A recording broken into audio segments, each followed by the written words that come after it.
I got into it. So on October 7th, 2023, it being the end of the high holidays, I was ready to start the upcoming semester of my teaching in my Zoom classes and elsewhere. Like the professional that I try to think of myself that I am, I had my curriculum all planned, I had the source sheets, I had the PowerPoint presentations, and I was ready to go. Hamas thought differently. When the tragedy hit us, I cannot tell you that I remember very clearly how I was feeling in those early days, because all is a sleepless mix-up of horror and pain and suffering, which most of which had not relented yet. But when I started sort of trying to make some sense of what was happening, I remember that in one of the sermons of a rabbi in America, in New York City, my friend Angela Bookdal, the rabbi of Central Synagogue of Manhattan, I listened to her online because I was not sleeping in Budapest, so streaming was where I was at the time. It hit me in Budapest. It took a long time to get back home. And Rabbi Bogdal, Angela, started her sermon of the first Shabbat after October 7th, Friday evening, in Hebrew, 2 words in Hebrew that she started with, and she had said, Ein milim, no words. And then she went on with her sermon, and I found myself a few minutes into it disagreeing with her in my mind, having a conversation with her that I was fortunate enough to be able to continue later. When we met here in Israel, she was in one of the first missions, solidarity missions of rabbis who came here. And I told her then to her face, and also in my conversation with her in my mind, yes, you, Rabbi, probably have no words, and I for sure have none, but there are people who do, and they are called poets, and they will go out looking for them. Little did I know what I was saying to myself at that time.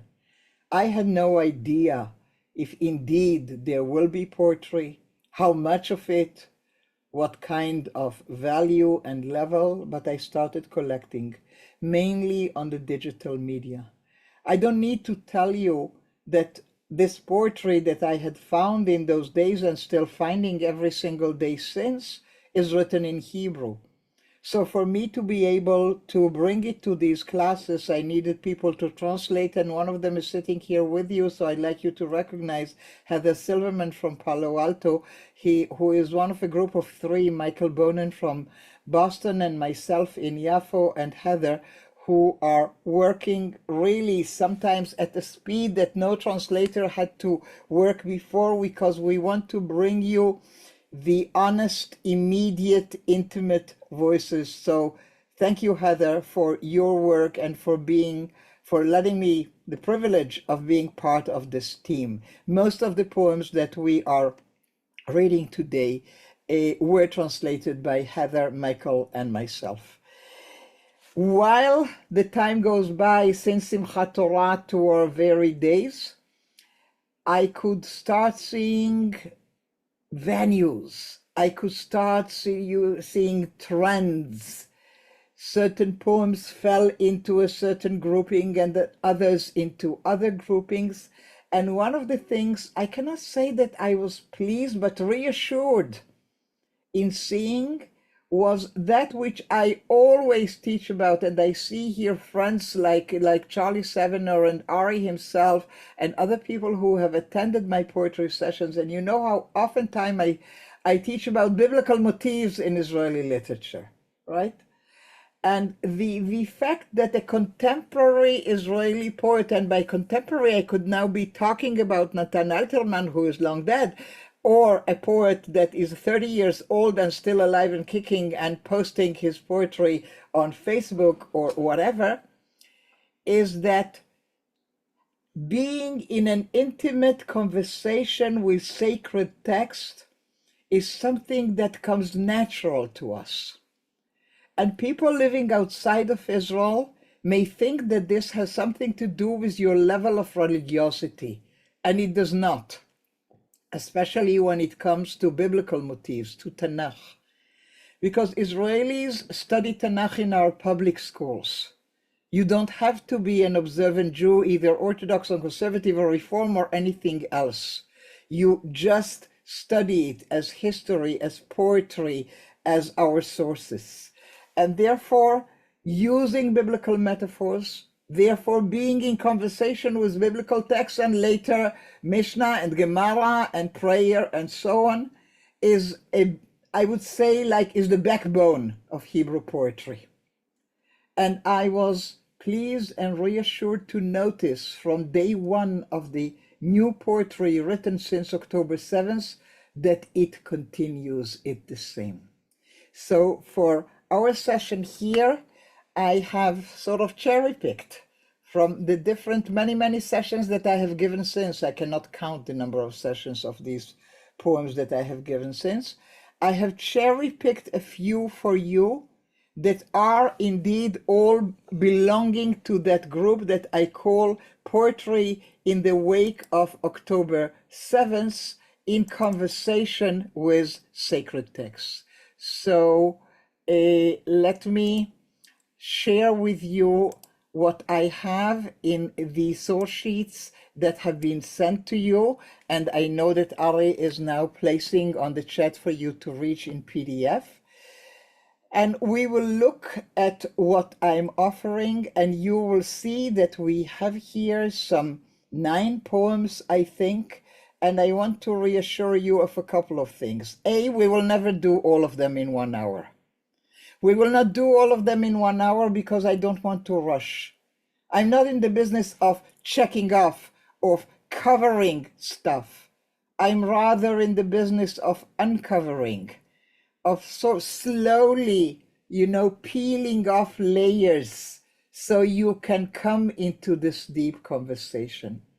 The other thing that I want to share with you, that unlike poets that I have been teaching so many years, like again your Bialiks and Chernichovskys and Altermans and Amichais and so on, and Leah Goldberg, who have been published for many years and who sit comfortably on my bookshelves and other bookshelves and exist in the digital bookshelves, and learned articles have been written about them, and therefore you can read all that stuff and prepare your classes. This time it's a different experience.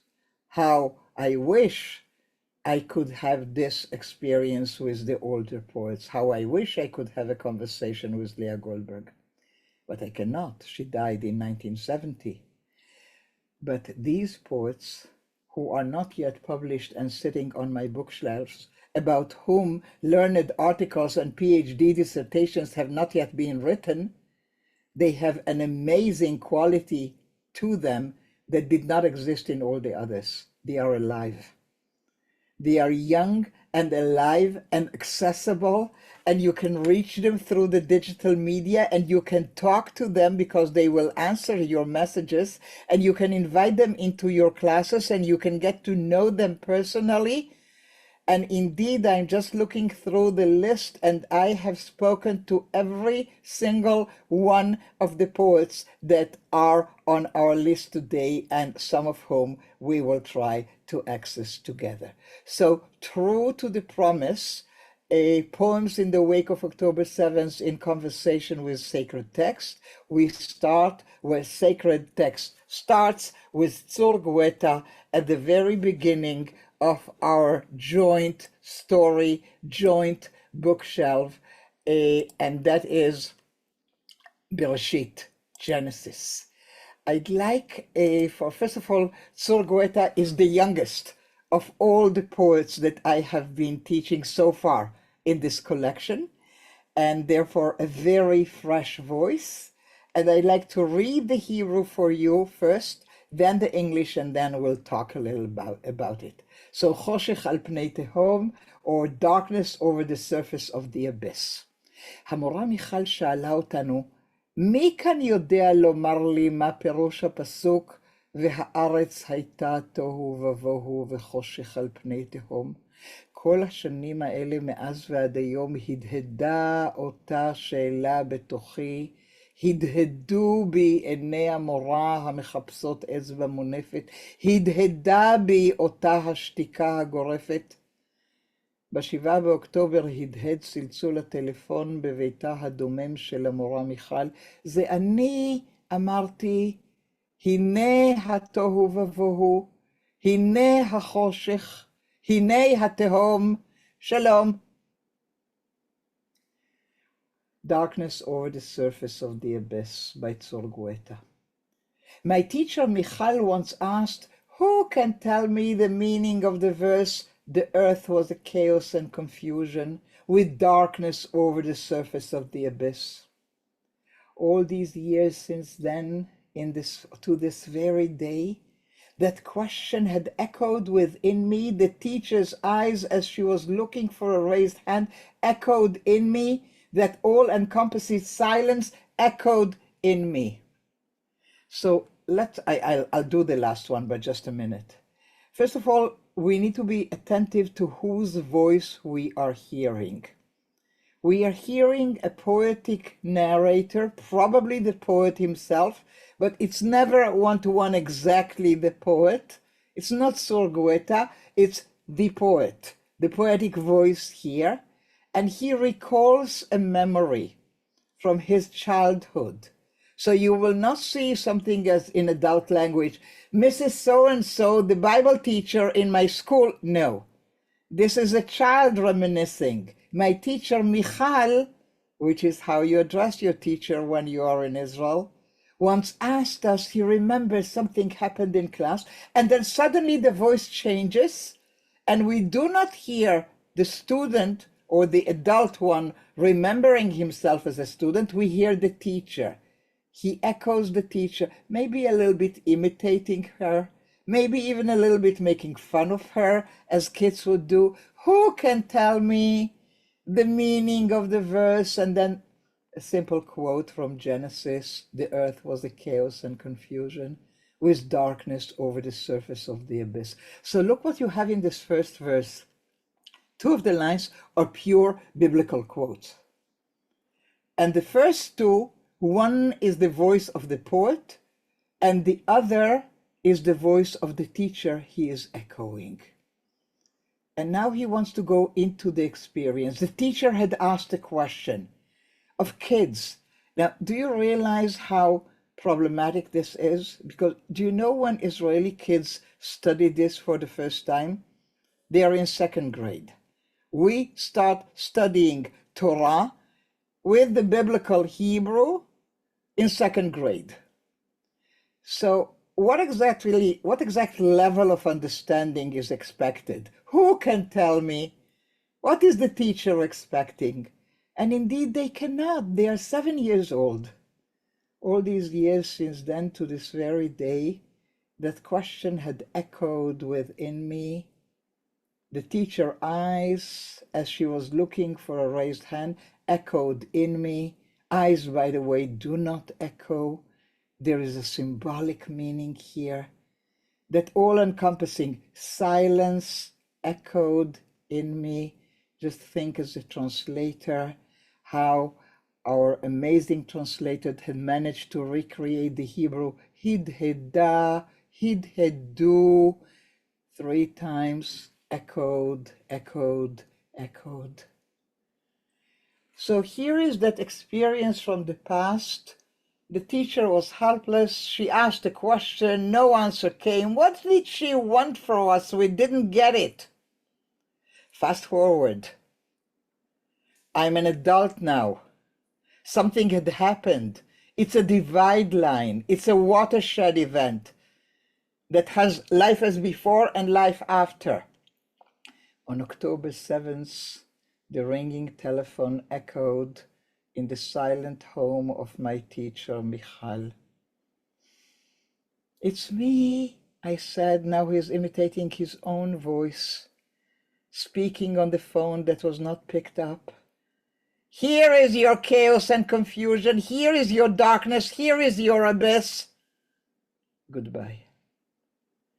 When you reach a moment when you are an adult already, that something like a watershed, something earth shaking something had changed your reality, and now you get it. That which you never got, that thing that we are not supposed to get. Like darkness over the surface of the abyss, like confusion, like total lack of order. Who is supposed to understand that? But now we do. And then you want to go back to that childhood experience and tell your miserable teacher who didn't get an answer, hello, Michal, now I know. Hamas gave me an answer. I understand now. And if you want to go a step deeper, and if you're courageous, you can ask yourself, why is it that the telephone is ringing in Michal's home and she's not answering? Does Michal live, or had she lived, in one of those kibbutzim and moshavim around Gaza? Is Michal trying to get in touch with one of her kids in the Nova Festival? Is she being evacuated right as we speak? We don't know, but there are so many Michals that you cannot reach on that day. And now we come with the crux of the matter. Look at the last word in the Hebrew, if you can. It's important. So let me show it to you, just in case, even if you do not speak Hebrew. The Hebrew says shalom, which could be read as the exact opposite of what we are describing, the exact opposite of confusion and abyss and darkness, etc. But the word shalom is not only peace in Hebrew, the word shalom is goodbye, is the end of a conversation. And one had to be very, very careful as a translator, realizing the fact that you cannot give the two meanings in English. You have to choose one, and you have to opt for the one that rings better with the meaning of the poem. End of conversation. Nothing more to be said, but that other meaning of the word shalom are floating in the air, maybe also over the abyss. Sorgueta, one of the, I would say, natural choices to choose as we go into this kind of poetry. And let me ask you now to take notes if you would like to relate to this later or ask a question, because we have decided to leave the conversation to the end of the session and just try and bring in as many poems as we can. So I'm taking you straight ahead to the next poem, which is called Bayom, during the day, by Rachel, or Rachel if you wish in English, Sharansky Danziger. So if you are old enough, some of you may immediately recognize the name Sharansky, of Natan Sharansky, and indeed it's her father. She's the daughter of Natan Sharansky. I know her as an educator working for Pardes, which is an organization I teach at oftentimes, not only at Hartman, at the other one as well. And we had an interesting conversation about this, because Rachel is one of the people that I knew before I found their poetry online. I knew who she was. I knew how to reach out to her. And when I saw the poem, the very, very early stage, in one of the second weeks after October 7th, and I got in touch with her and we finally spoke, and they said, Rachel, that poem of yours, I'd like permission to translate it to English, etc. I said, what poem are you talking about? And I said, the one you posted on Facebook. And she said, it wasn't a poem, it was just a post on Facebook. So I will let you be the judge of that. Is this a poem, or is this just a post on Facebook? Because this is how close these notions are these days. You couldn't say that about a Bialik poem, right? Just a post on Facebook. But this is what happens today. We live in a different digital reality. So let's just read Rachel Sharansky Danziger's just post on Facebook. The title of the poem is Bayom, during the day. I will read a little bit of the Hebrew and then spend more time with the English, but I want you to be aware a little bit of sound effects. In order to translate the word Bayom into English, you need 3 words for the one in Hebrew. During the day. In Hebrew is just one word, bayom. So that allows the original poem in Hebrew to give you that hitting sound. ביום אפשר לאפות עוגיות, ביום אפשר לשלוח הודעות, ביום אפשר לנחם אבלים, ביום אפשר להשקיע בחיים. You lose a little bit of that when you need the three words to say the same, and still we are grateful to the translation. So let me take you into it by reading the English fully. During the day, one can bake cookies for the wives of the reservists. During the day, one can send strengthening messages to friends. During the day, one can comfort mourners. During the day, one can invest in life.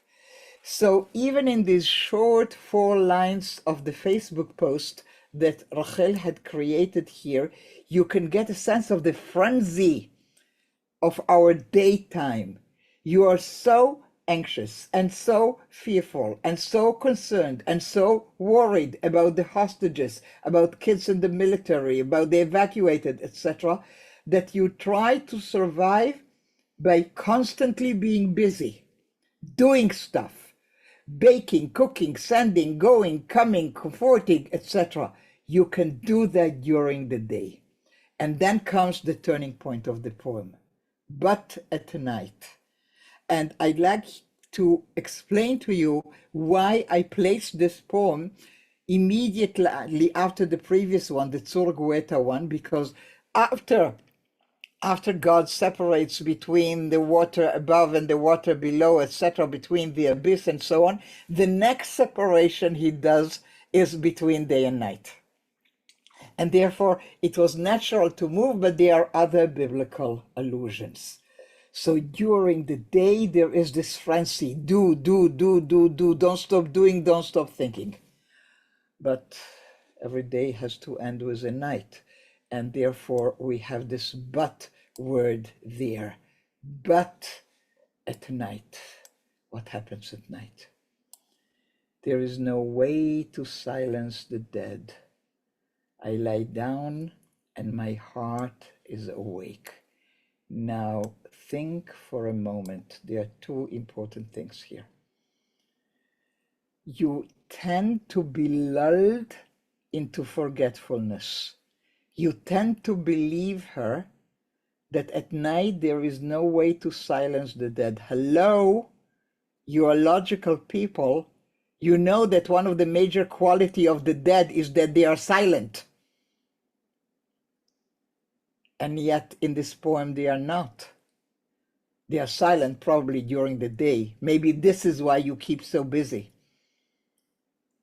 But at night, that quality of theirs of being silent, they have lost their voices in the process of dying, is somehow reversed through the quality of night, and you cannot silence them. They yell, they shriek, they whisper, they talk to you, they are angry at you. Look at the next line. I lie down and my heart is awake. I think that many of you will easily recognize here the Song of Songs allusion. אני ישנה וליבי ער, כל דודי דופק פתחי לי אחותי רעייתי. I was asleep, but my heart was wakeful. Now, I do not have the time nor the wish at this point to start discussing with you whether we take the Song of Songs to be one of the most erotic, poetic works of art ever written in Hebrew, about the love between man and woman, or whether we understand it as our sages did, as the love between God and the people of Israel, is totally irrelevant. Let's just go with the metaphor of the waiting, of the wakefulness of the beloved, waiting for the lover, knocking on the door. This is a scene of exclusivity, of intimacy, of wakefulness, of waiting, and it is now translated into the new reality. I lie down and my heart is awake, awake and galloping. There will be also in the Song of Songs a scene of one pursuing the other. And what is she chasing here? Not the lover. Chasing fragments of stories whose endings are well known. You know, like listening again and again to the broadcasting of the mother who was trying unsuccessfully to reach her daughter in the Nova Festival, of the people, the family whose son was abducted to Gaza, but they are not sure yet, of the many whose bodies were not yet identified. All those stories are repeated again and again, and you know them already, and you know how they will end, and you know it's not good for you to listen, and yet you cannot stop listening, chasing fragments of stories whose endings are well known. And now come with me to the next line, because I think it will lead us towards the morning. And everything, everything, everything hurts and feels wounded. So I want you to look at the original Hebrew. והכל, הכל, הכל מרגיש פצוע ופגוע. I think that by translating, we may lose touch of a very important, not biblical, but also biblical, but prayer allusion. So come with me to see that. I'll come back to the hearts in a moment. Hakol, hakol, hakol, everything, everything, everything. Let's go to ve'ahavta. ואהבת את אדוני אלוהיך בכל לבבך ובכל נפשך ובכל מאודיך. She is actually taking that classical line that we say in our prayer in the Ahavta, Bechol, Bechol, Bechol, and in the Hebrew he says, yeah, but it's all now wounded and damaged and injured. Again, a very simple but beautiful reference. And how can one sleep and how can one be tranquil when we have lost for all eternity more than 1,000 hearts? So you can see how early this was written, when we did not know yet the full numbers that are well above 1,000. And this is a testimony of the time when the poem was. Now, is it a poem or just a poem, a post on Facebook? Your call. I will leave it at that. I know that these two poems and many that will come are painful. So one of the things that I try to do in my sessions is bring about something that allows us to breathe. And this is one example. So a coat of many colors. It's not our translation, not our group, somebody else that the poet had preferred. And Racheli Moscovich, this is a good opportunity for me to talk to you about her. Racheli Moscovich is an Orthodox woman who comes with beautiful, with this very elaborate, tall. What's the problem, Charlie? You are muted.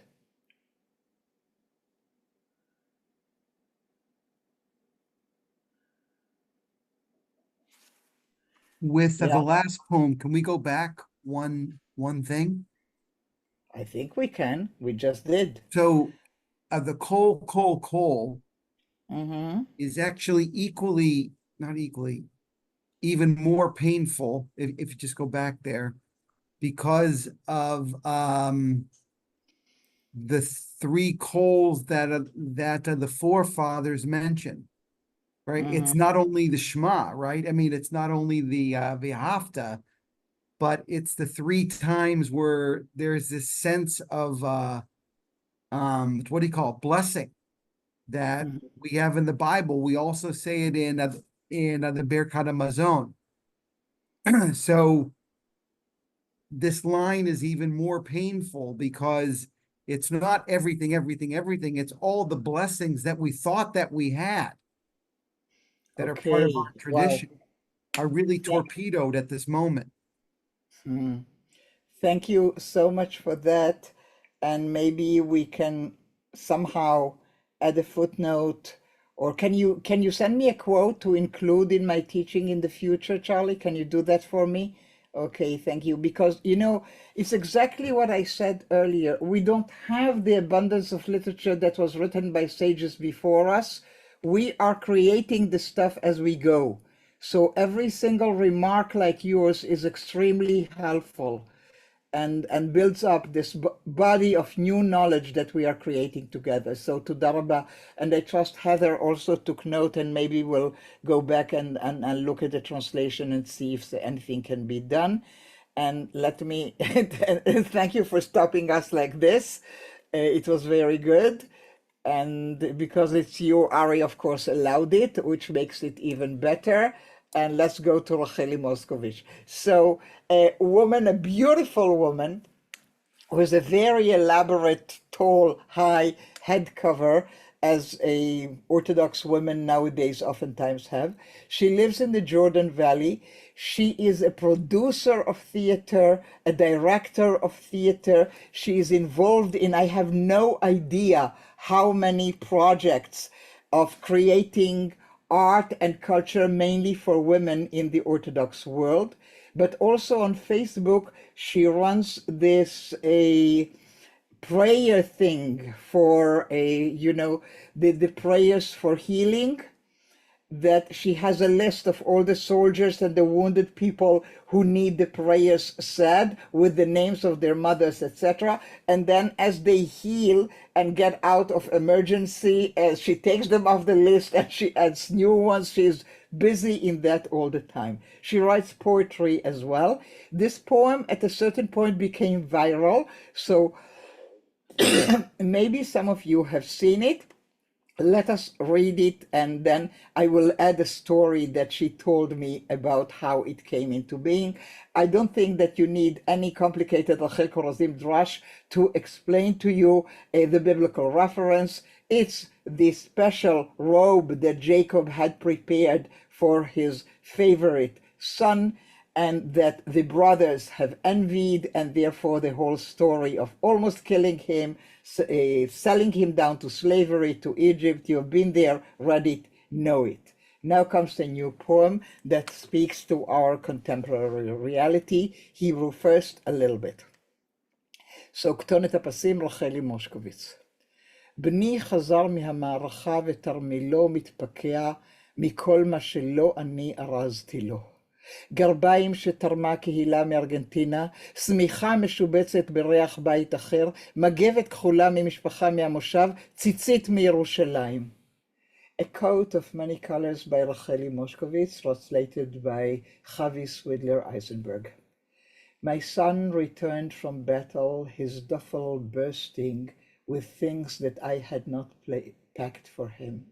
Socks donated by the Jews in Argentina, a quilted blanket smelling like someone else's home, a blue towel from a family from the Moshav, tzitzit from Jerusalem, a fleece jacket gifted by high-tech company, a scarf knitted by an elderly lady, undershirts purchased by online shoppers, a sheet that was given to him by a friend, gloves bought by teenage girls, a jacket from the closet of someone who came and requested to give. I spread out all those garments and weave together a new coat of many colors. See, Yosef, your brothers were there for you. So first of all, just in case if you don't understand what is happening, if we continue with this frenzy of activity that Rachel Sharansky-Danziger had described to us in the previous poem, you can now see part of it, and that is sending stuff to the military. And soldiers going on reserve or even regular duty will get gifts and clothing and coverings and fleece jackets and this and that from all over the world and from all parts of Israel, the high-tech community and the high school girls and this and that. And of course, when your soldier husband or son come home and you unpack his duffel bag, and all the stuff is nothing you have packed, and you don't know any of that stuff, and it smells of different homes, and yet it was gifted to him. But when, and I did invite Racheli Moscovich to join me in the class where I taught this, I always ask the poets if they are willing to tell me something about the circumstances or the background of the writing of the poem. And this time Racheli was very willing. So first of all, you need to know, and I'm sorry I don't remember exactly if she has 7 kids or 9, but it's around that, okay? And you look at her, you wouldn't believe like the way she looks, and 7 or 9 kids. And she's telling me about her 7-year-old, 2nd grade, who comes home from school heartbroken, literally crying. Because being a kid of a family with so many siblings, as he does, and lots of love shared between them, he comes weeping to his mother, retelling the story of Joseph that he just heard in school. And he asked her, Mom, how is it possible that brothers will behave like that to their brother? It's like he couldn't get it. He was weeping with true wet tears just to hear the story of Joseph betrayed by his brothers. And Racheli is telling us in the session when we invited her, I decided to write a tikkun poem for my son, to tell him that in contemporary reality, look at the Hebrew line, it's beautiful. Re'eh Yosef arvu lecha achecha. Arev has 2 meanings in Hebrew. One of them is, indeed, Yosef, your brothers were there for you. Arev is the person who will co-sign a loan for you for the bank, like promising the bank that he will be there in case you cannot repay it. But Arev has another meaning. Ki mar'ech naveh, ki kolech arev. Soft, sweet, like taste, but also sound of music, kol arev. So what she is telling her little one, her 7-year-old from 2nd grade, you see, son, nowadays our people are each there for everybody else. Halevai, I should add, but a good voice to hear in these tumultuous, terrible times that we are living. And let me, so here is the line that I wanted to highlight. Re'eh Yosef, see Yosef, arvu lecha achecha. I also love the re'eh because oftentimes we are called upon for the shema, for the listen. And this time she calls upon the look, see, re'eh, behold. And we are coming to another story for which I want to step out and tell you the circumstances. So soon enough, as the poems were coming like flooding in, one of the things that we could discern very quickly, that the poems were talking to the time of the year. Like immediately after Simchat Torah, you know, a couple of months and a half and so on, Chanukah will come. And then Tu B'Shvat will come. And then Purim will come. And then Pesach will come. And we had poems for Chanukah, and we have poems for Tu B'Shvat, and we had that relate to the contemporary situation. The other thing that happens in Jewish life is the weekly portions. And poets who are connected to regular right, also call Israel Arevim Zelazetro. So this is what she meant. Their brothers were there for you. That's the original meaning. I wanted to add the additional one. So poems started entering into conversation with the weekly Parsha. Now, again, shared secrets from the way our workshops work. I try to be considerate of the translators, of Heather and Michael. So I try to send them poems ahead of time. But sometimes the poem, and so give them, you know, a week, 10 days until we do the translation, we check it, we check with the poet, it takes time. But sometimes, like in this case, Ve'ele Shemot, and these are the names, The poem is published on Facebook on a Tuesday. And this is the week when we are up to reading Shmot, Parshat Shmot, the first Parsha of the book of Exodus. And it's gonna be read on the coming Shabbat. My class is on Thursday. I know that there are rabbis out there that, like everybody was looking for stuff to do as the things were happening in Israel, that the rabbis, if they could put their hands on this for the Shabbat of Parashat Shmot, this would be helpful in many congregations. So Heather and Michael got the poem Tuesday night, I think, or Tuesday afternoon, and we had it by Thursday, all translated and done, and sent out to some 60 rabbis that are on my mailing list so that they could include it in their services on this particular week of Parashat Shmot. So not only does the poetry speak to the sacred text, it speaks to them in time. So the original Parsha, of course, you know, and you do not need me to read it, but I want to just echo a little bit of it. ואלה שמות בני ישראל הבאים מצרימה, את יעקב איש וביתו באו, ראובן, שמעון, לוי ויהודה. And these are the names of the sons of Israel who went to Egypt with Jacob, each with his family. This is the original Parsha. And now comes our poem to enter into conversation with the new Shmot. And you will call Parashat Shmot Exodus, but all of us who speak Hebrew know that Shmot means names. These are the names. And indeed, in those days, in theaters, in lecture halls, we had the pictures and the names of over 200 hostages that we had at the time. So the poem is about the hostages using the biblical structure of Ve'ele Shmot. So let us read a little bit of the Ivrit and then the English. Ve'ele Shmot bnei Israel, 86 לילות. ואלה שמות המכוסים בעלתה, ואלה שמות יורדים לתהומות יגון שנגדעו מחייהם בחטף. And these are the names of the children of Israel, 80 and another 6 nights.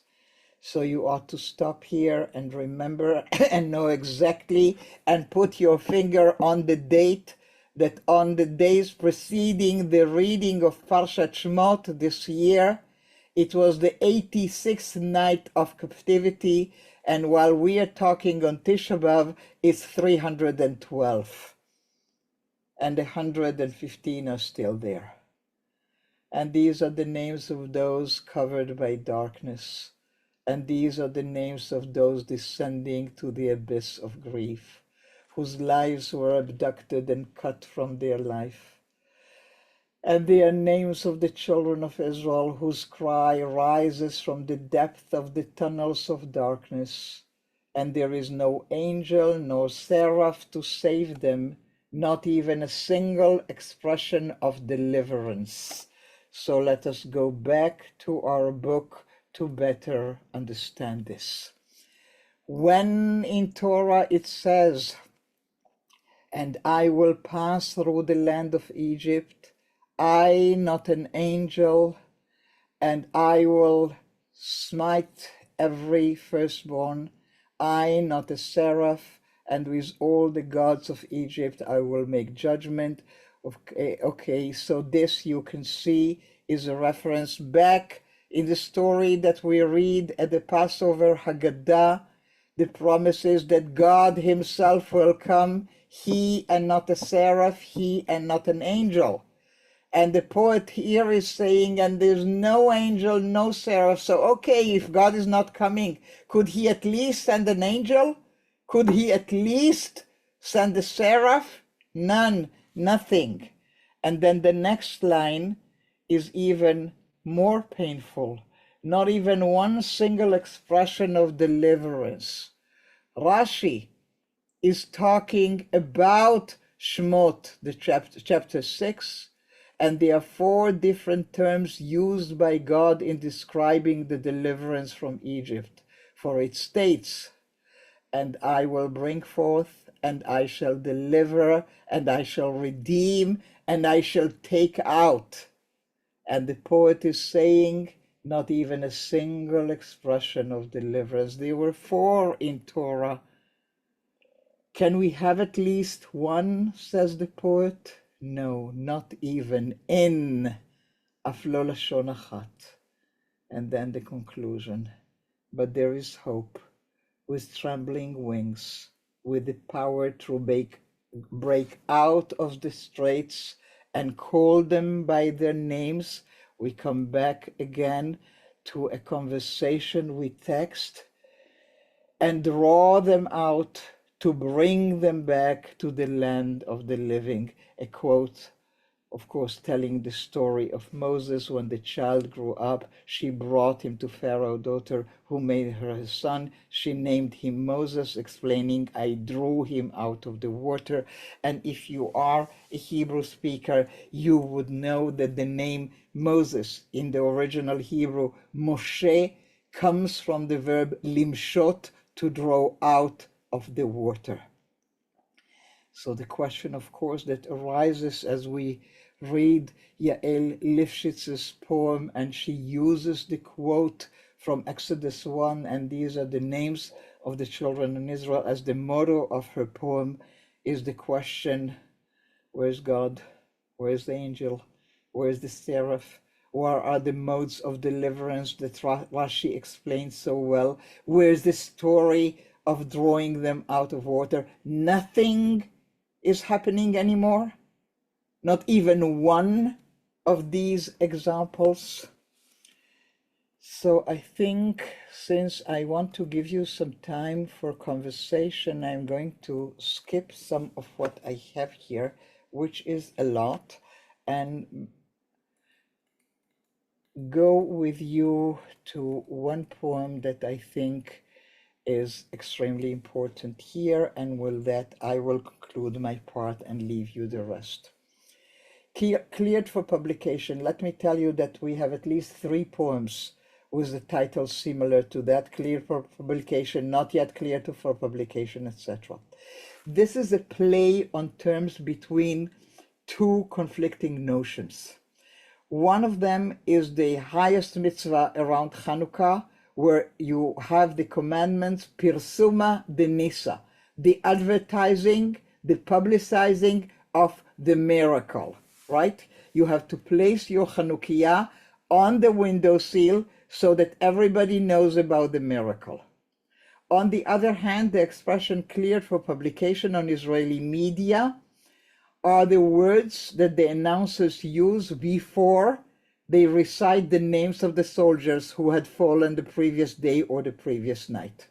So they have become the most dreaded words in the Hebrew language these days. Hutar lepirsum. And look at what Dael Rodriguez Garcia is doing. Cleared for publication that our hearts are broken. And you would think that there is no need for me to stop here. It's very clear. It doesn't need any explanation. And yet I want to tell you that it does. Because for many a year in Israeli culture, it wasn't so clear that you were allowed to talk about your broken heart. The expectation was for people to hold the pain back, to hold the tears back. Here's another statement, as the earlier one we have seen, that October 7th is a watershed event. It's a dividing line. And ever since then, finish. We're not pretending anymore. It's clear for publication that our hearts are broken.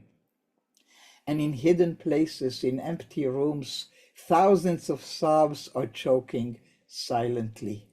So you say, hang on for a minute. If it was cleared for publication, what do you mean hidden places?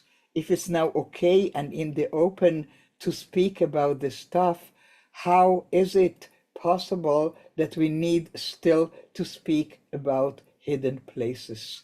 So our poet, Dael, helped us, our translators and myself, the teacher, to understand what he meant by showing us the following. Hidden places is a reference to a Talmudic discussion of Jeremiah 13:17, where it says, "If you do not heed this, my soul will cry in hidden places because of pride." Our sages explain that God has a hidden chamber where he weeps for Israel's pride, which was taken from it and given to other nations. While our pain is known and not a secret anymore, there is other stuff that is still buried deep when we are afraid, ashamed to face the loss of pride, the loss of dignity, the unkept promises that Rashi had identified as things about which even God cries in secret places. Our poet here concluded the poem in an interesting way. Cleared for publication, that open season was declared on us. We were plundered in the dark of the most precious of the precious. It is already cleared for publication that the magical shining light of our beloved's face is extinguished. Can you see the play on Hanukkah? That in Hanukkah we light the light and we make them shine and out there. And in this Hanukkah, this precious light in the faces of our most precious people is extinguished.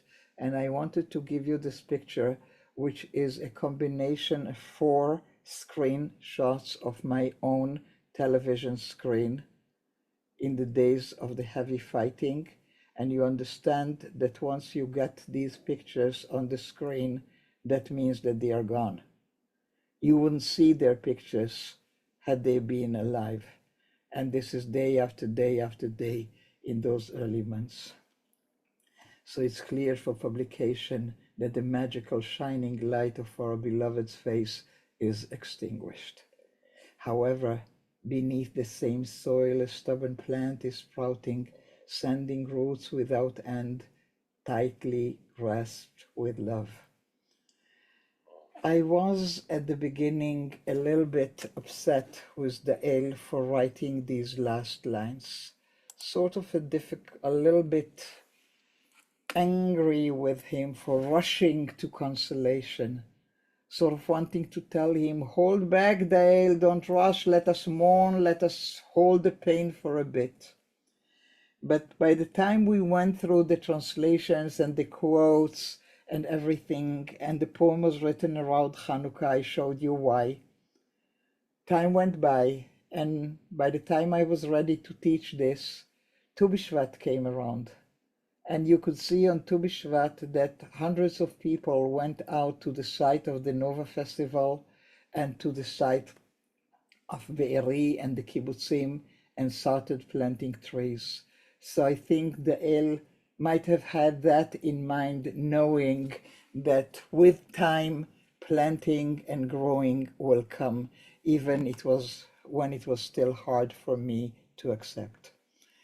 I need you to know that we look together at 5 or 6 poems maybe, and where they came from in our collection, they are by now well over 120 such poems, 59 of which we will soon see published in a bilingual anthology of poetry on which Heather, Michael, and I have been working very diligently in the last few weeks, and hopefully in about under a fortnight, the anthology will be available, and information I will send to Ari and to people on my mailing list, of course, and then you can share it with others. I think, Ari, I'd like to stop here and leave a few minutes for maybe a couple of questions or comments. Yes, thank you. Thank you for a great teaching for us today on Tisha B'Av. I think it's hard for many of us to read Eicha and understand the pain that is being expressed in Lamentations, but now we can see it through this poetry, and maybe it ties back to Eicha as well, and the two tie together, unfortunately. Some questions that people have asked. Number one is, in the anthology, do you provide analysis or just the poems themselves? That's the first question. That's a very good question. So here is the story. People who are on my regular Zoom classes, that means meet one a week, with some of them, closer relationships were created, and one of them is a guy called Ed Grossman from Washington, D.C. And Ed is known in our group for the fact that every once in a while he comes up with a new idea for me to do some more work and more research and more stuff. And sometimes I accept, and sometimes I'm totally pissed off with him. And this was the case when we started talking about the anthology, and says, Rachel, without your commentary, no. You should include it somehow, and I think you should do recordings, etc., for the poems for people to access. And I thought this was crazy, and I am now moving you fast forward, and the answer is that as of yesterday, we have 54 recordings, 5 to 7, 8 minutes each on individual poems. I will complete the whole 59 poems commentary tomorrow, and there will be in the anthology a link to my website, and once you reach my website you will find the anthology with the different chapters and the recordings of commentary on each poem. So Great. the short answer is yes, there Great. will be recorded commentary. Great. Well, I'm glad I asked. The related question people want to know, is it too late? How can they sign up for your poetry classes? And never too late. Email too me, late. korazim@gmail.com. And I'll put that in a follow-up. And if someone joins the class, I mean, you've been doing it now for how long? How many years? 4 years? We are going into the 5th year. We How many started with classes have COVID on you? March 2020. How many classes have you done then? Over close to 800. Yeah. So, they've only missed 800 classes, but they can join They you. are Okay. all recorded. Yes. On your website. Yeah. Another question that came in, is the pace of poetry slowed down now in Israel? Not really. Not really. I cannot keep track of the abundance for Tisha B'Av. I cannot. You could not follow it. They came from all over. It just stopped at a certain point. Just like with the anthology, we needed to declare a date and say, Zeu, now we are looking at what we have and we cannot continue collecting. But since then, Heather does not even know that, but I have a folder already with 30 new poems at least, if not more.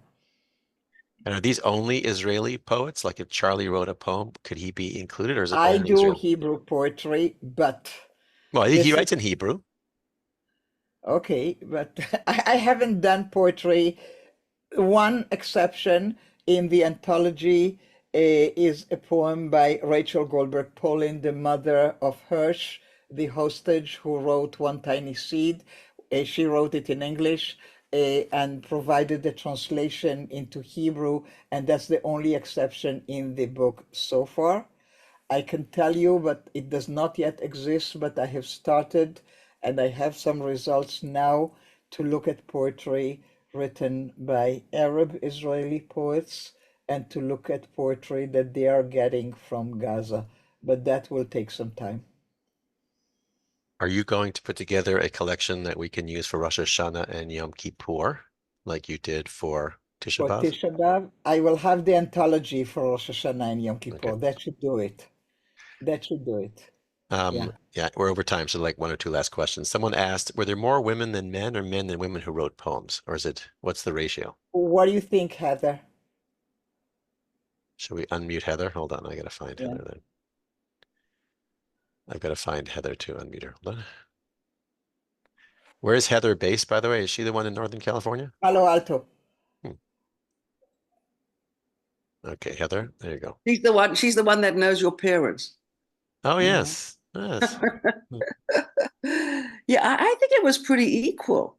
Yeah. Yeah, me There were too. a lot, especially in the Hineni poems. No, I think it's... Yeah, in the Hineni, there are lots of guys. Yeah. Sorry, what's the Hineni poems? Oi. Okay, so beyond what I and other people have been doing, there is this poet guy, Elias Cohen, who is modern Orthodox, lives in Gush Etzion, social worker by trade, published poet, and one of the people running the publishing house Mashiva Ruach, which is mainly for poetry from right of center and further to the right, but not only, and mainly observant people, but not only.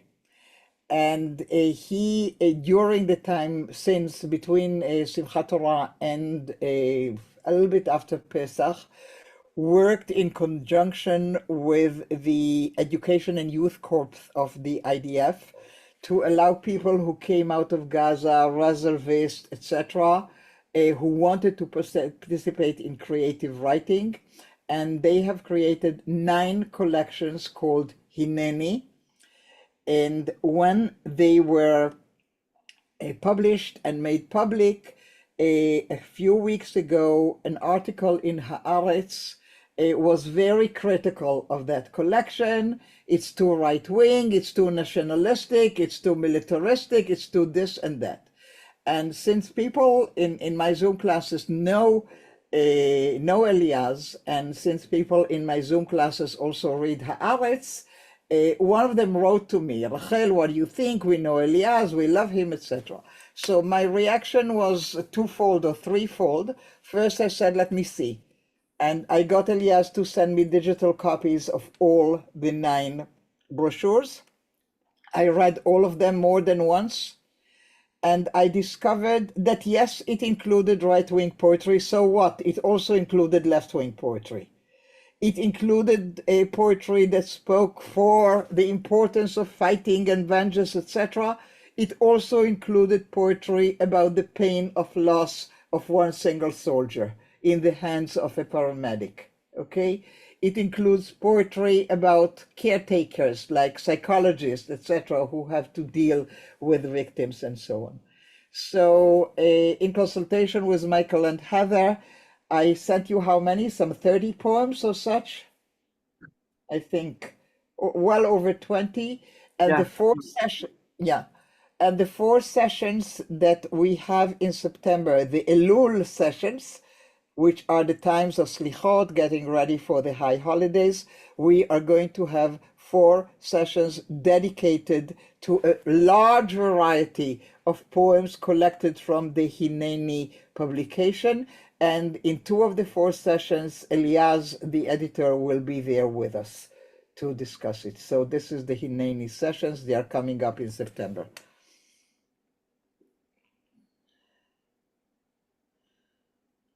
Yeah.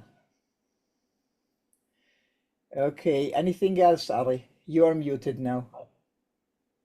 I was just thanking you in my mute for being with us today. And I wanted to say some of us had the opportunity to be with you in your living room, like Ed and Stacy, and are back to learn. You have many fans and people appreciate everything you're doing. Thank you for making this day meaningful for all of us and for sharing the poetry. Looking forward to getting the anthology. Wishing everybody a meaningful day. And a happy rest of the summer after today. So thank you, everybody. Yeah. Take care. Bye-bye. Thank you, everybody, especially those who did both sessions. Kol hakavod. Very impressive. Hi, Phyllis Gilmore. Yeah. I see you. Bye, Bye-bye. Rifkins. Bye, everybody. Take care.